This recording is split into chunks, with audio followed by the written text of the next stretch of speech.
cells into the interstitial space. So it's not where it needs to be. That's why when you watch the video, after the fluid resuscitation, they're all puffy and everything because they're puffy. Okay? All right. So when the fluid administration begins, what interventions is the nurse going to do each hour? I know, because they're getting copious amounts of fluid every hour. So I need y'all to think about this.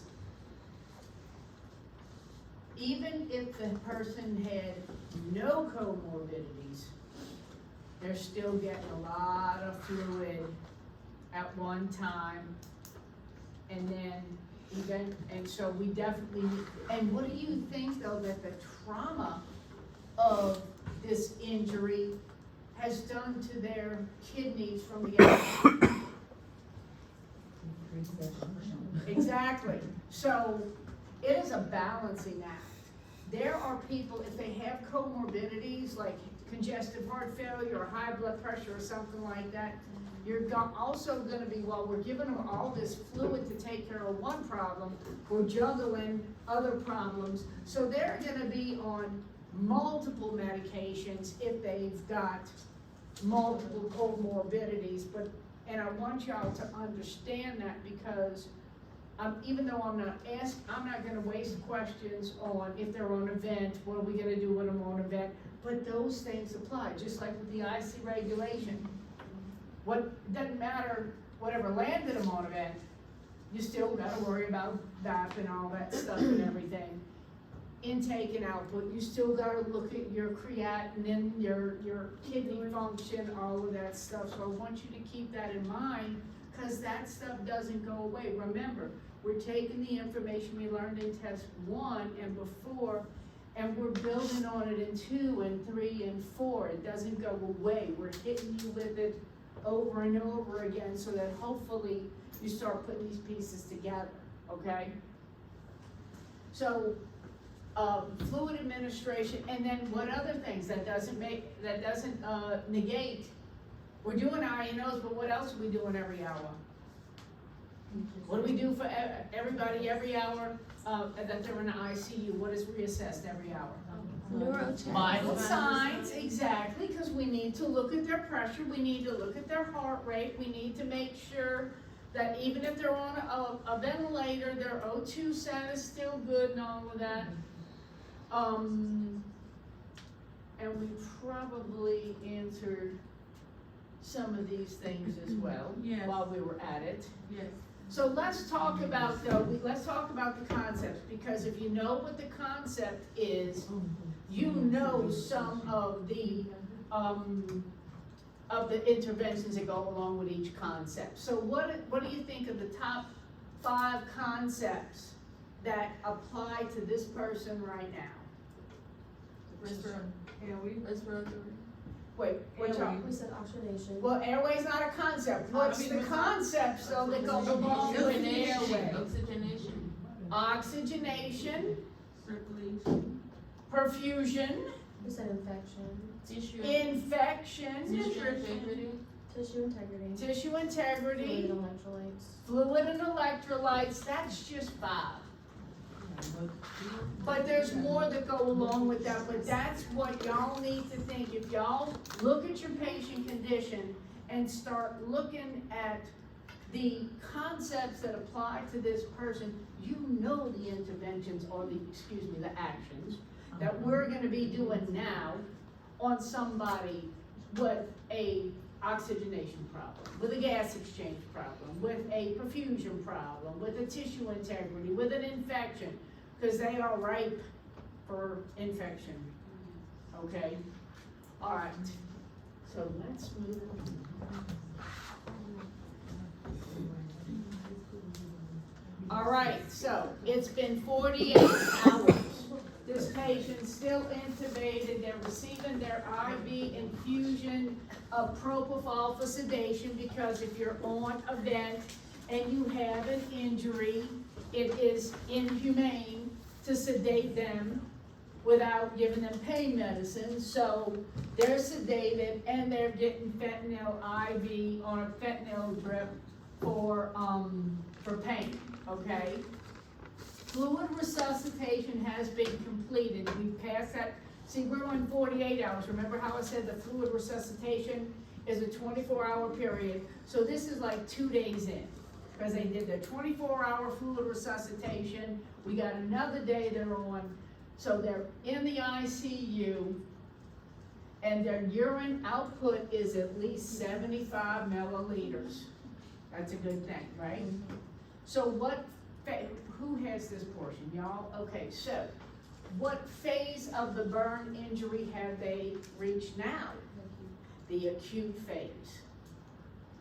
The acute phase is what criteria did they meet that led you to know that they moved on to the acute phase?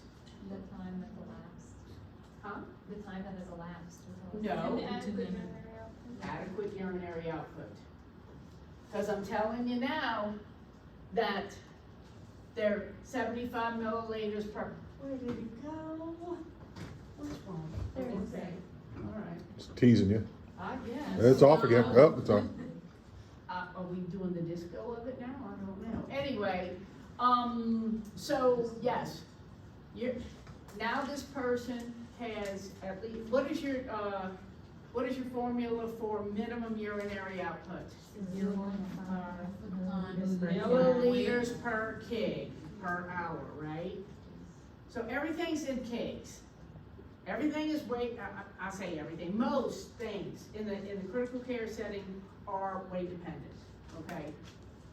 All right. So, caring during this phase, what is it gonna focus on? There's 4 things.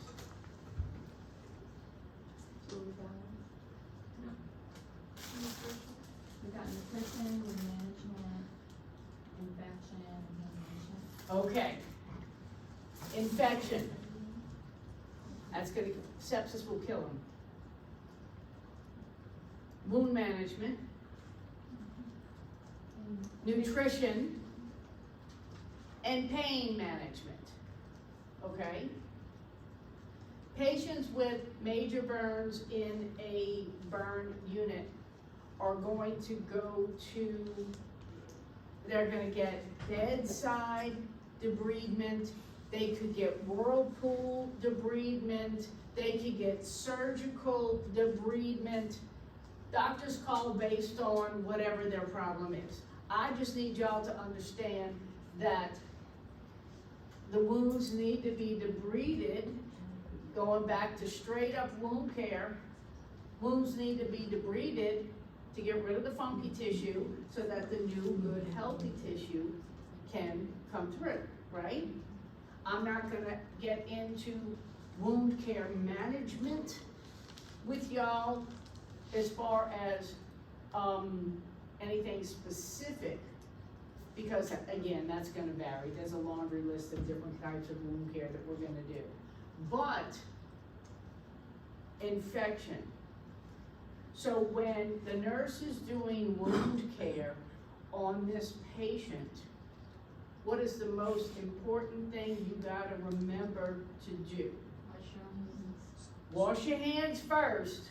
What type of a wound care are we going to be doing? Is this gonna be clean procedure or sterile procedure or what? Sterile. Okay, so if you screw up putting your sterile gloves on, and students I'll watch, when they're putting sterile gloves on, a lot of times will contaminate their gloves putting them on, and they don't, because they're not putting them on correctly, and that throws the whole thing off. It's a cascade effect. Okay, so if you don't walk out of this program knowing how to do anything else, for God's sakes, make sure you walk out of this program knowing how to put on sterile gloves correctly. Okay. So let's see. So what medications, based on that infection, the wound care, the pain management, and the nutrition? Classifications of drugs we're going to be giving. What? Opioids, okay. And we know that when we give opioids, there's problems that ensue. I mean, they're needed, don't get me wrong, but when anybody's on narcotic analgesics, opioids, what does that do to the GI?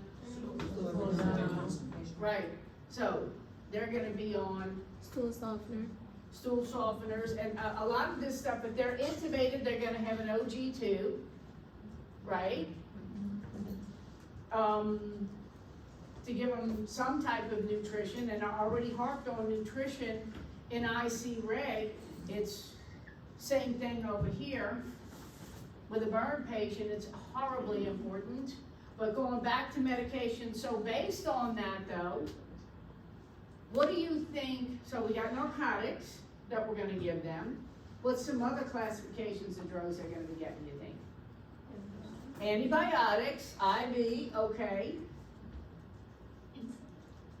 Could be insulin, because what do you think trauma's doing to their glucose levels? Increasing, no different than the patient with the IC rate trauma. Trauma's trauma, okay? Their nutritional, we already talked about that in IC reg. What is their metabolic state gonna be? Hypermetabolic. Now, with burns,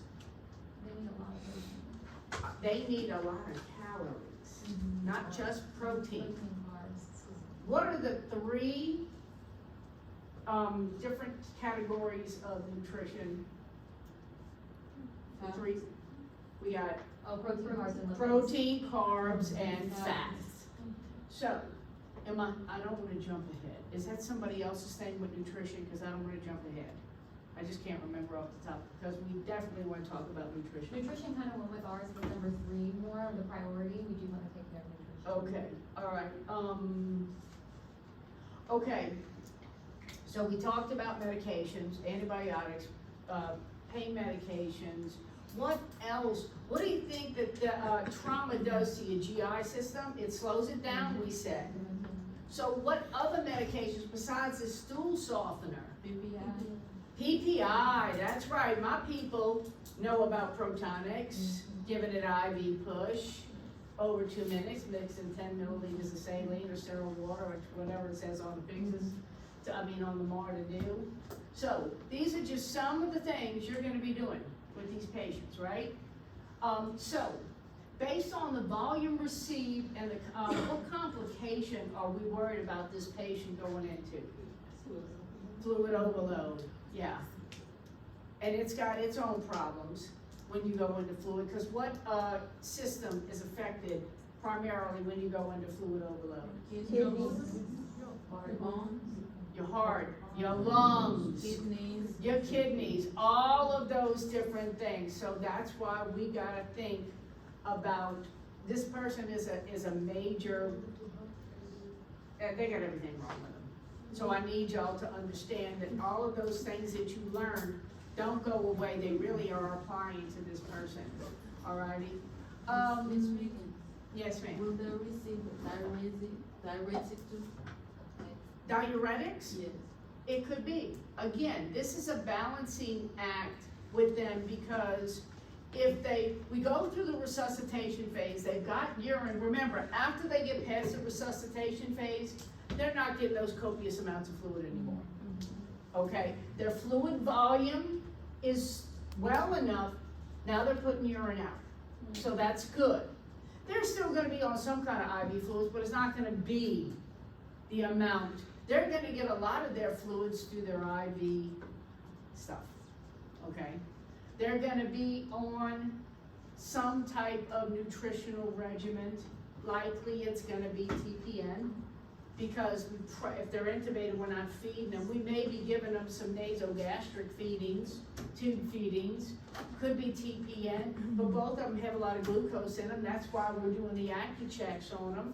That's why we're giving them insulin to keep their glucose levels, what do we call them, 180, 200, I think it is, your sheet says 200, but most of the things we're sliding them.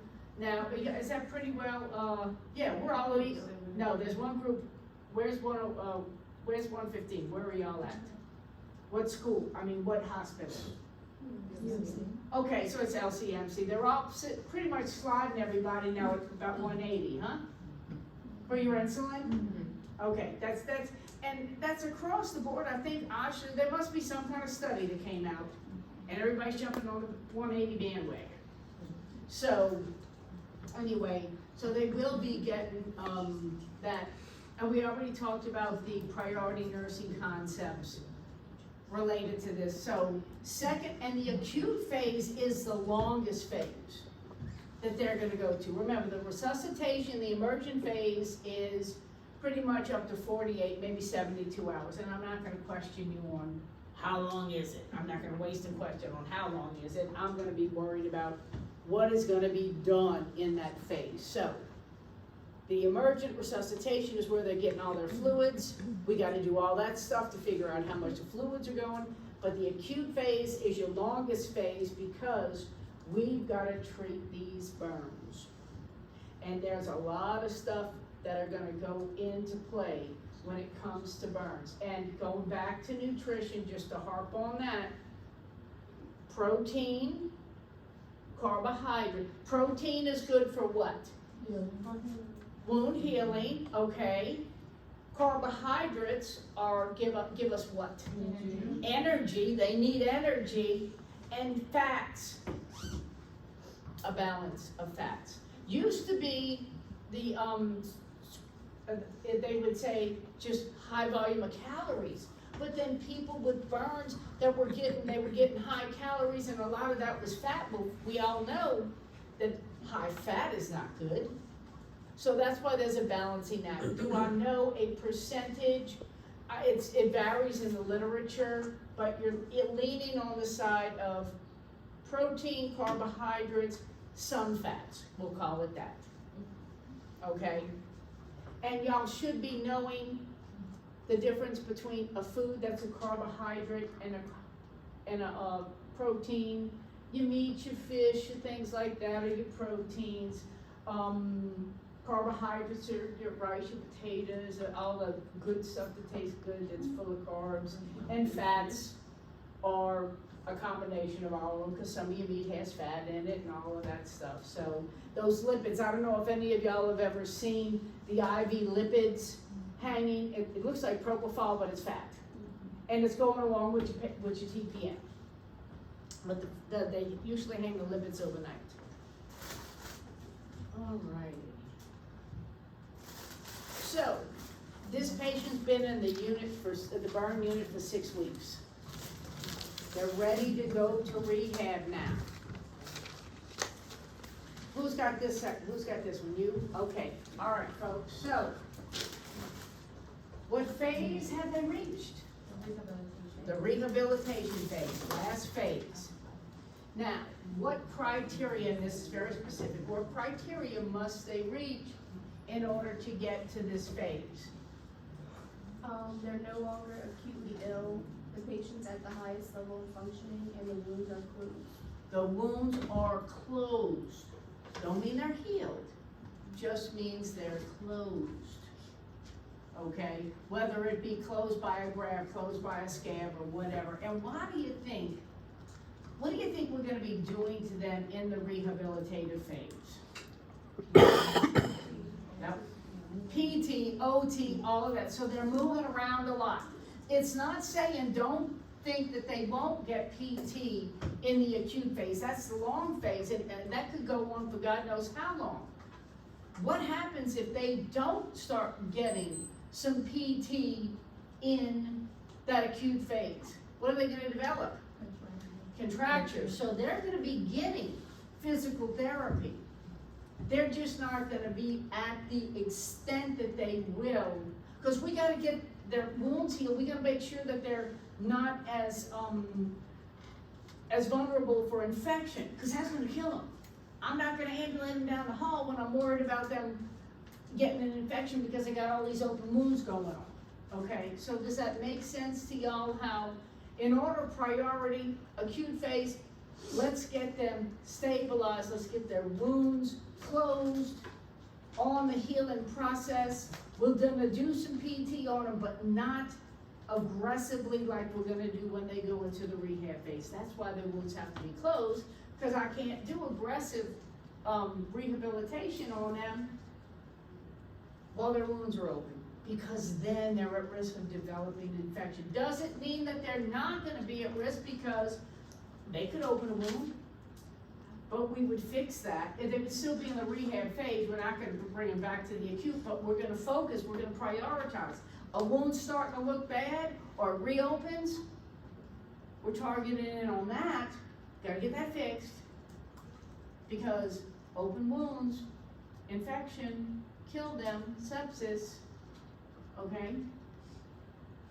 All right, so, nursing actions that the nurse is gonna do in this phase, what's it gonna focus on? Provide the patient with comfort and reassurance that they are safe. Infection prevention, watch their weight and bone loss. Weight because still require high calories for wound healing. We're still going to be giving them high, nutrition is always gonna be, because we're gonna be expending energy doing this rehab. They're gonna be in a hypermetabolic state with a major wound up to a minimum of about a year. Now, so we don't want them to, what if they start to lose weight? Is that a good time? No. We want them to maintain, we don't want them to go be no chunky monkey. But by the same token, they're still expending a lot of energy, so we do need to maintain a good nutritional balance. So they will be getting high, still be getting their high protein, their high carbohydrates, and their balance of fats. You think they're gonna still need pain management? Sure, but we're not gonna have more fentanyl. We're gonna try, just like with any patient, we're gonna try to get them, they still may need their narcotics, but we're probably gonna be putting them more on the PO, hydrocodone, all that, but they're still narcotics, so we still gotta worry about the problems that ensue with narcotics, with the constipation and all of that and everything. So none of that goes away. But we're just focusing our attention more so. We're not ignoring all the other problems that could occur. We're just adding to it, okay? How are we gonna manage their wounds and their scars? Possible reconstructive surgery, keep the wounds clean, assess for signs of infection. Patient and family needs to be taught about wound care prior to discharge. Pressure garment for large wounds, exercise to prevent contractures, and splinting after wound regeneration. Okay, so they're gonna be, we're gonna be doing, maintaining, wound care is always gonna be a part of that, but they're gonna, God willing, go home. Now let's think about this though. You think all their injuries, if they've got a major burn, you think all their skin is gonna be all nice and pretty even after? Mm-hmm. No. Patients with major burns are going to have scarring. Even, they will get plastic surgery periodically throughout their life. I had a student one time who said that they had a burn to their hand as a baby, and they're in their 30s, and they still had to go and get surgery periodically because of the tendons drawing up and all of that. So the scarring, let's think about the psychosocial, because with rehab, we're trying to rehab the whole person, not just the body, the mind as well. You have somebody that's got, we've all seen patients with burns and what they look like, okay? Even the best plastic surgery, you're still gonna have scarring. So what do you think that does to somebody's psyche?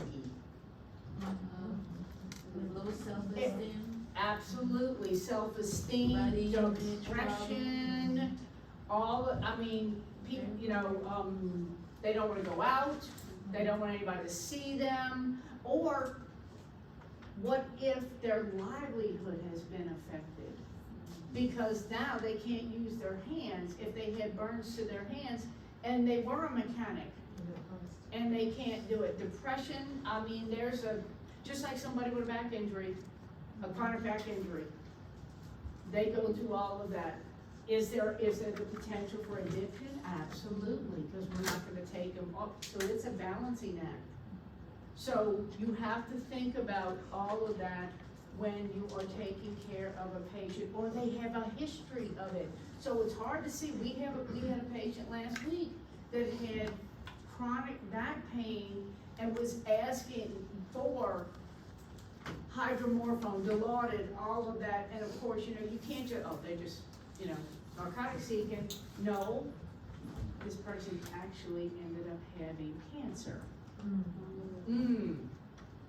So their chronic back pain from their injury, there was actually a tumor that had grown and it metastasized. So don't judge a patient's drug seeker, no, because you don't know jack about it, okay? Just try to be supportive. All right, so psychosocial is gonna play a major patient and family teaching, because it takes a village to take care of this person. And family, I say family could be neighbors, family could be friends. They're people. Okay, whoever they're people, whether they're blood related or not. All right, are we good on this? Do we understand what we need to do in this phase? All right. Who's got case study number 5? All right. We have somebody that comes to the ED because they have an electrocution injury. I don't mean they stuck their finger in the light socket at the house. We've all done that. We've all gotten zapped at one point in time with a little 110 volts. I'm talking about something major, okay? Usually, if it's a major, they're not gonna live through it. Lightning strike is an electrocution. Although there are some freaks of nature that have been multiple lightning strikes who still live. Now, I don't know what kind of bizarre energy shield field or whatever they've got, but I've heard of it, okay? But this person actually, they brushed up against a live wire, sent the shock down their arm into their right hand. No loss of consciousness, has no visible injuries, and their only complaint is right arm and right hand pain. So in order of priority assessments, what are we gonna assess first? No, you skipped several things. We never, ever, ever skip. What's your order of assessment? Airway. Yes, he's got it. Okay. What's the next one? Is he breathing? Now, we're worried about that, but we don't pass A and B to get the C. Okay? So airway, breathing, circulation, we're doing the neuro deficits. This person's at their AAO times 3, their Glasgow Coma scale is 15. But we are worried about the cardiac, okay? So priority actions are gonna be EKG and what else? What kind of labs?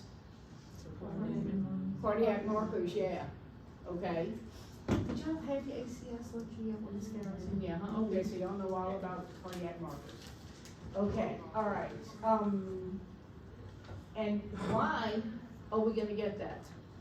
Because what do you think an electrocution injury is gonna, it's gonna affect what organs? Actually, a lot of organs. But we're worried about the heart. We're worried about the heart, but we're also worried about our other organs as well. Their kidneys, their brain, yeah, all of that. That doesn't give away. So all the labs that we got, we're gonna be, this is trauma, okay? What underlying injuries could they have that we won't see Tissue necrosis, how does energy travel through the body? A path of least resistance, which is what? Bones and skin. What kind of injury can you get to your bone? You can get fractures, or what kind of itis? Osteomyelitis, which is 8 weeks of IV antibiotics. What a pick at the house. Okay. Okay. All right, so, we're worried about bone injury, we're worried about muscle injury. When you get muscle injury, what other thing could you possibly develop that gives you that dark coke-colored urine? Myelitis.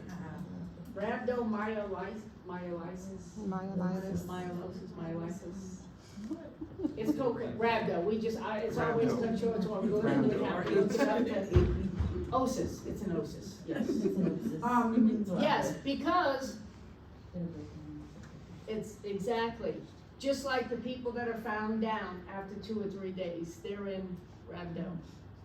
So you're gonna look, you see coke-colored urine with them. All right, diagnostic studies, we already talked about that, we talked about the lab, we talked the cardiac markers, we're gonna get your CBC, your CMP, liver enzymes, because you don't know if the liver took a hit, you don't know. Oh yeah, well that goes, yeah, they'll go with our, they'll get x-rays.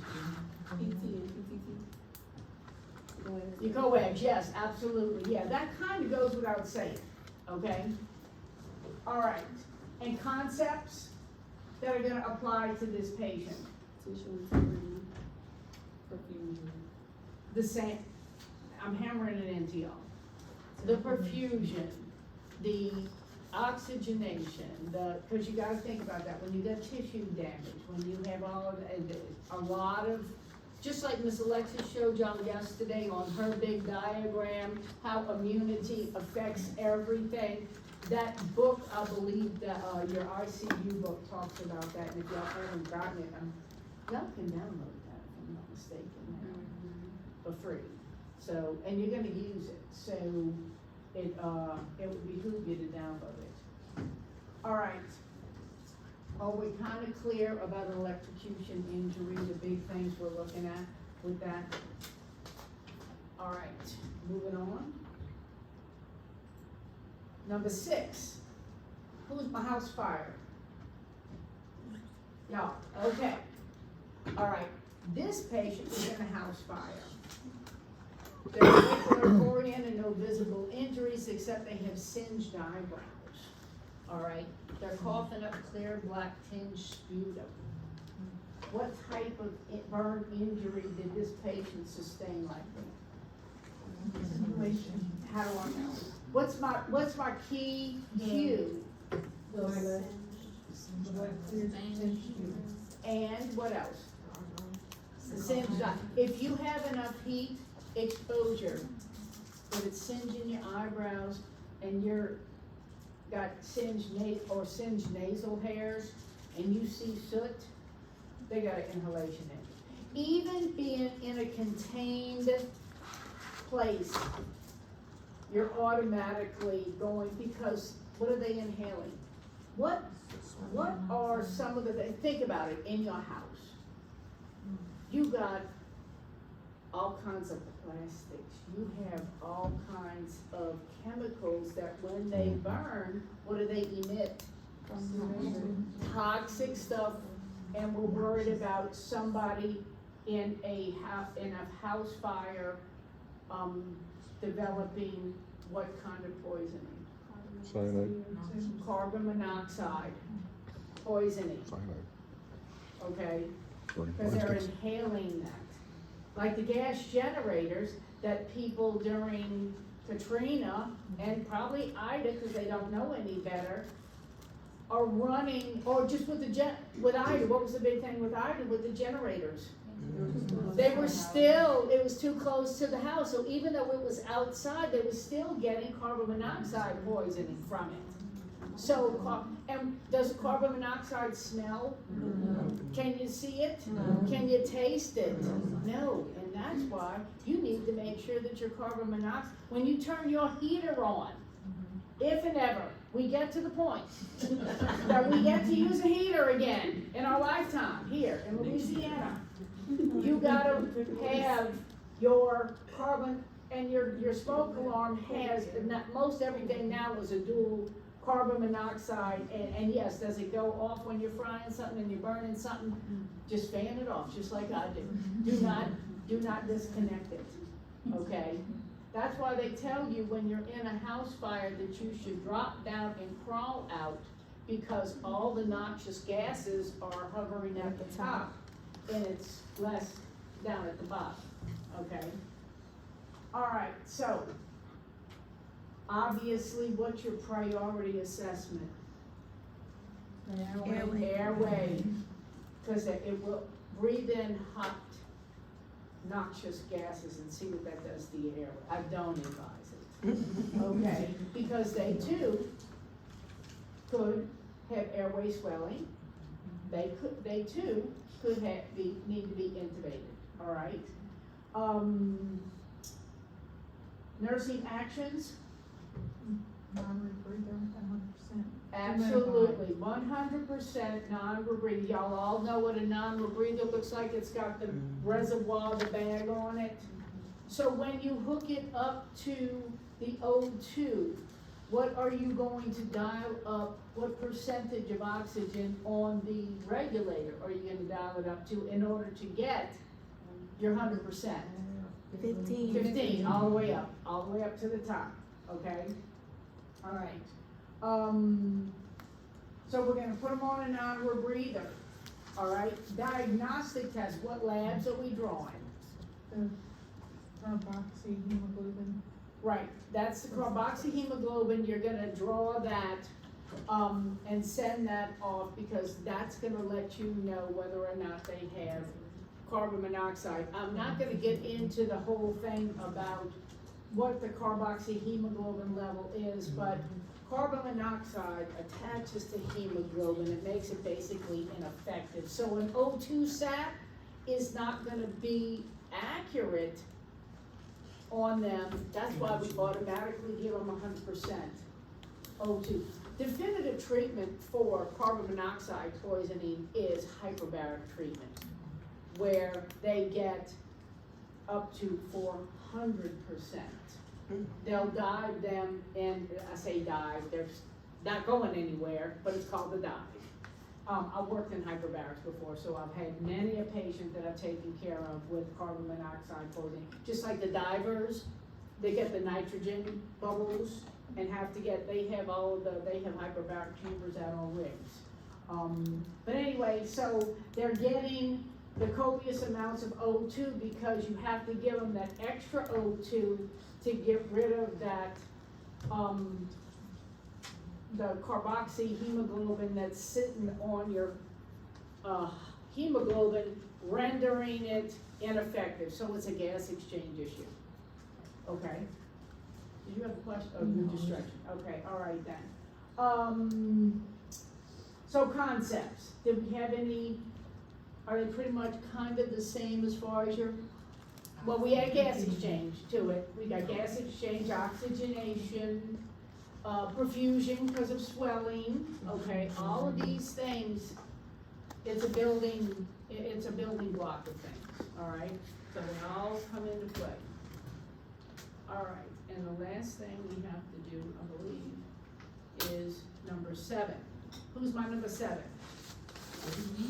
All right, so this patient was found unresponsive, they're breathing, and the posterior part of their right arm is laying in a puddle of clear fluid, and they see an overturned bottle of ammonia laying next to the patient, and a strong smell.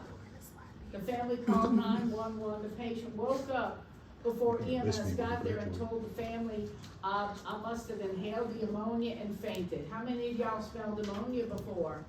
How many of y'all ever fainted because of it?